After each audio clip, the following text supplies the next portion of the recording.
Hey, what's up? This is Meester here. Gatekeeping is the act of creating a barrier to get into a hobby of some kind. The idea that you need to meet a certain criteria in order to become part of the gang. It's something that can exist in pretty much any hobby, and fashion is no exception. In fact, it's probably more notable for gatekeeping than many other hobbies. Techwear, one of the big topics of this channel, has had a historical association with gatekeeping. And that's something done by both an individual and by a group or a community, kind of values that they take up, which turn something into a gate-kept environment. So it's not so much about saying that guy over there should stop gatekeeping, it's a little bit more complex than that. But we're going to look into this topic of gatekeeping in a little bit more detail, both how it might damage a subculture or a community, and also what actually inspires or provokes people to gatekeep a hobby in the first place. And are there logical or valid reasons for wanting to gatekeep fashion? Ultimately, it's up to you how far you agree with the idea or the concept of gatekeeping, so I'm definitely looking forward to some spicy takes in the comments. First, let's talk some of the potentially damaging effects. At an individual level, it's not really very nice being on the receiving end of gatekeeping. Nobody likes finding out about something cool, wanting to take part, and being told, no, go away. I feel like, as fans of fashion at a basic level, we should want people to feel good about wanting to get involved and wanting to join in on our hobby, not bad. I remember when I was first picking up my first techwear items, making videos about what I thought and stuff, some people told me to stop because they felt that a newcomer shouldn't be making that kind of content, that I hadn't earned the right to talk about it. Either way, that person might lurk around the community until they build up that knowledge, they understand things a little bit more to the point that they might become more valuable, or they might just leave and never come back. And clearly, if people are being turned away or made fun of, and thus not joining your community, that of course is going to impact its growth and the people involved in it. Although it's reasonable for communities to not want to be growing really quickly, or even necessarily growing at all, I think there's potentially a bigger problem here, which is the centralization of a particular narrative.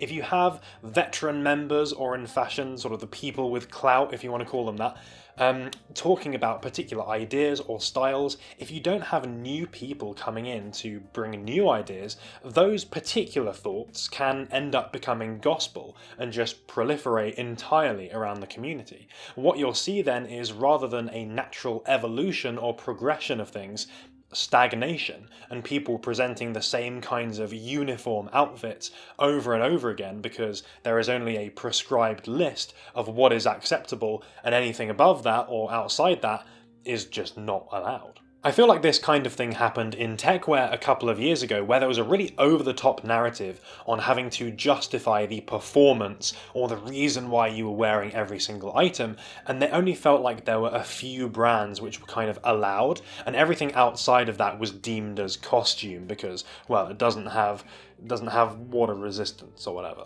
The result was a lot of quite samey content that was frankly pretty boring to look at. And if you end up with a lot of boring content, guess what's going to happen? A lot of people are going to get bored and they're going to leave your community. So not only are you not having new people come in, but you're having the old people leave as well, and that together does not represent a particularly healthy community. There's also a sense with fashion gatekeeping that a lot of the rules or the criteria have an arbitrary nature to them.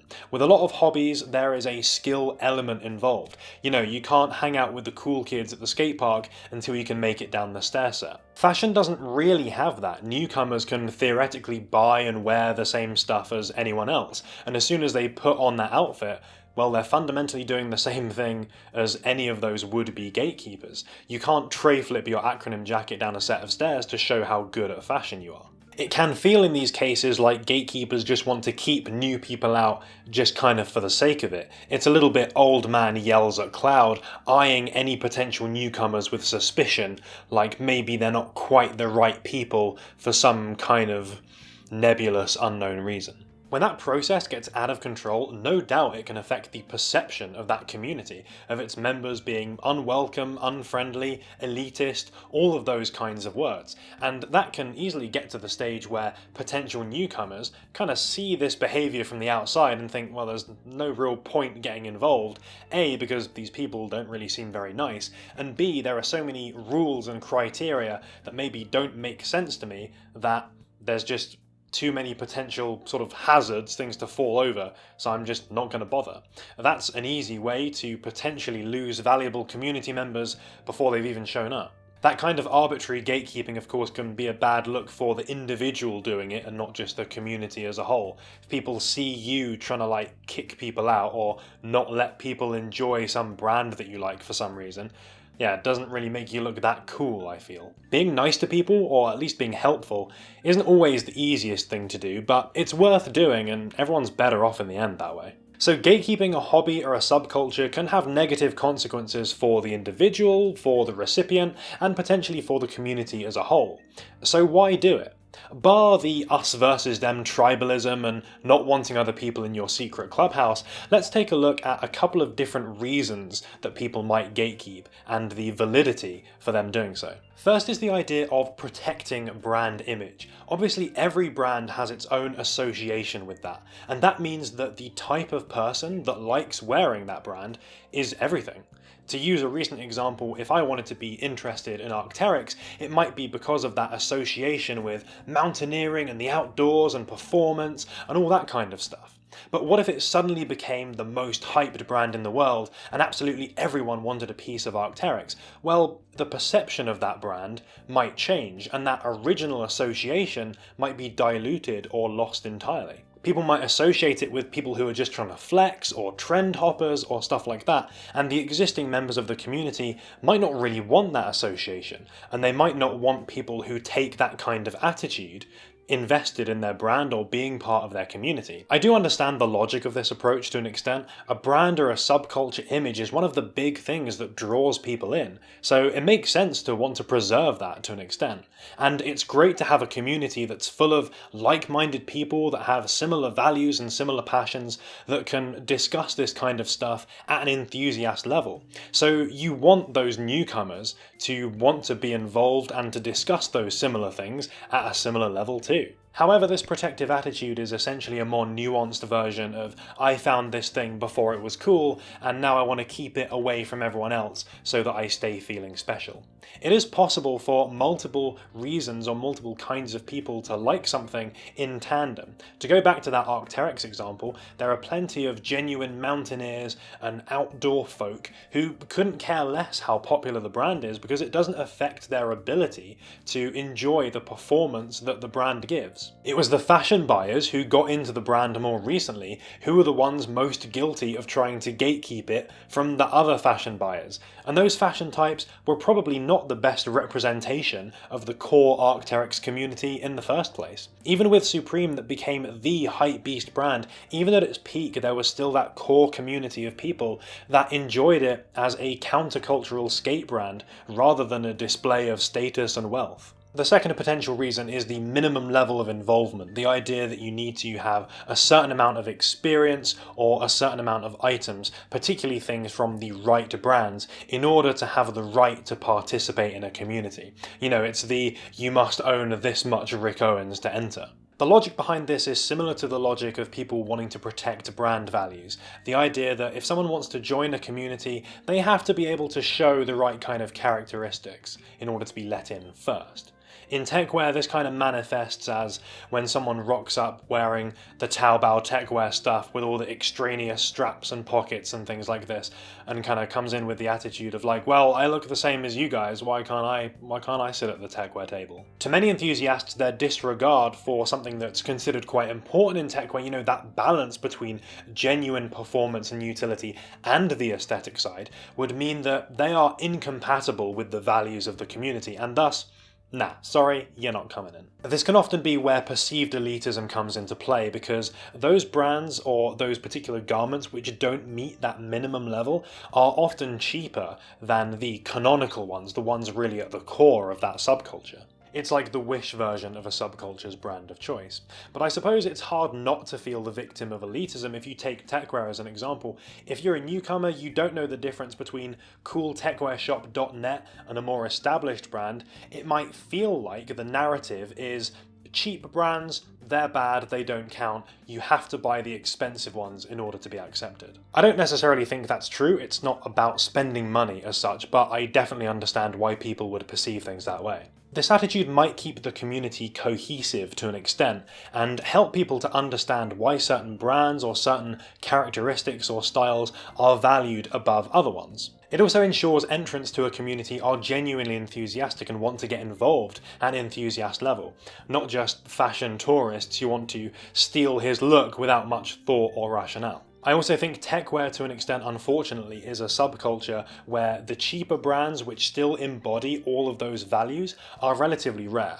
However, this attitude I think can easily go too far into getting too wrapped up with a particular uniform and ignoring or being disparaging against things that seem to fit outside of that. Of course, you're always going to have those core brands or pieces in any fashion subculture, but to me what keeps things interesting is people's ability and willingness to bring in new ideas and experiment and do things that are maybe outside of that core, look at things in ways that other people didn't really think. That's going to keep veteran members interested and potentially newcomers as well who can see new brands or old brands worn in new context. That attitude should definitely be encouraged rather than snuffed out, and I also think that it's totally fine to discuss things at an enthusiast level without having to show your spread of luxury clothing first. The third potential gatekeeping reason is the idea of giving versus taking. Within any kind of subculture, you will have those veteran members who have the really strong knowledge base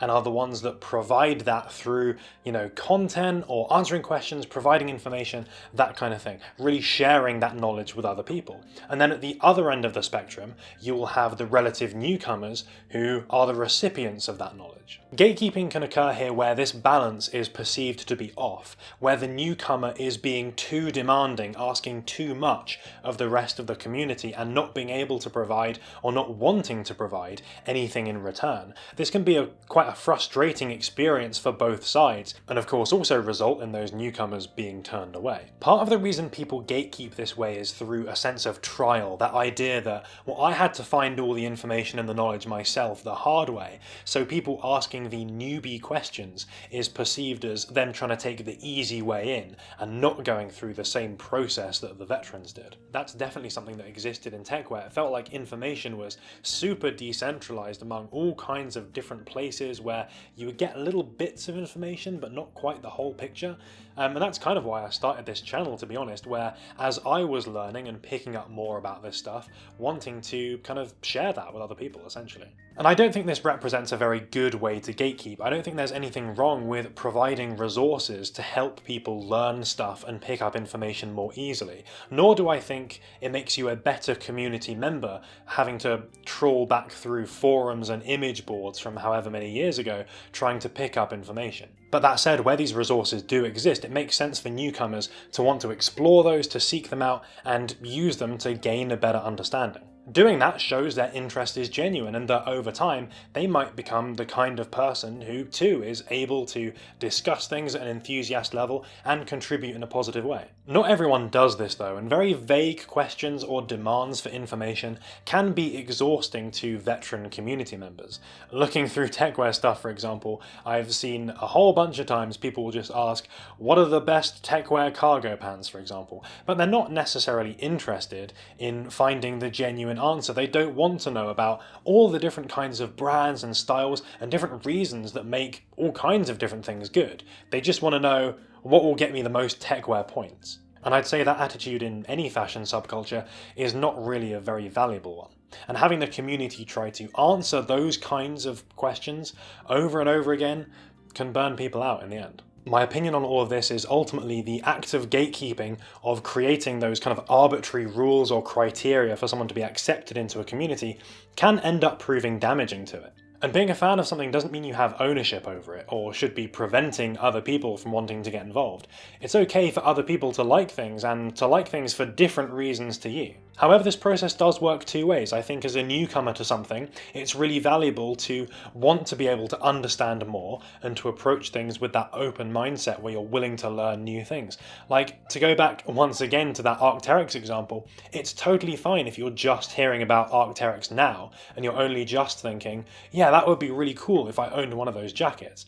But if that's the case, there are loads of resources and videos and stuff like that all over the place to help you understand the differences between the different models, the reasons why you should go for one over the other, reasons, why Arc'teryx is worth investing in and worth getting involved with. And ultimately that's going to be way more valuable than just kicking the door down of a community and being like, what's the best Arc'teryx jacket so I can go and buy it. If everyone did that and that attitude persisted, that would probably also damage a community by the veteran members getting exhausted with all that and just leaving. I suppose it's just about being nice and helpful to each other at the end of the day. Community members, it's totally okay to make those resources available, to want to share them, to want to talk about them, and help steer people in the right direction. Newcomers or casual fans to a subculture, definitely spend some time just hanging out, just explore what's around there, be receptive to those kinds of guides or resources or things to help you pick up some of that information, and ultimately everyone's gonna have a better time. Maybe that represents a little bit of gatekeeping, but I guess it's more about those people coming in with the right attitude rather than coming in satisfying an arbitrary checklist of different brands or items or whatever. But anyway, those were my thoughts on gatekeeping. As I said at the beginning, it's probably a bit of a hot topic, and I know that some people fall very hard one way or the other. So definitely interested to see what you guys think about that topic down there in the comments. And of course, if you enjoyed the video, then please do give it a like, because it is super appreciated as always. And thank you so much for watching. We will see you next week with another video.